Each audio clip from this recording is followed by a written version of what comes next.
Welcome to the Genius Factory. Enjoy the video. You want to begin now with tools ready.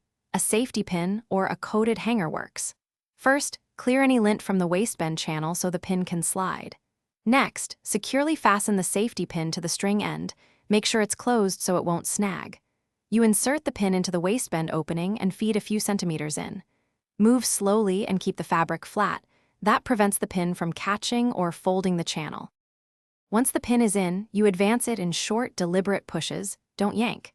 Make sure to keep the fabric smoothed so the channel remains open. If the cloth bunches, stop and flatten it. Rotate the joggers as you go so gravity helps. The pin will gradually inch around the waistband. If you hit resistance, back up a little, then push again while twisting the pin gently. Use a pen wrapped around the string to stiffen or a small needle to ease a tight corner. When the pin emerges from the opposite opening, you pull the string all the way through until lengths are even. Make sure the ends are aligned before tying a secure knot or add eglets for a clean finish. Test the drawstring by cinching and releasing a few times. Adjust knots if one side slips. If the string disappears inside the channel, don't panic. Use a thin wire or a bent coat hanger to fish it out, or make a small seam opening and resew once retrieved. Thanks for watching. If you found this helpful, don't forget to like and subscribe.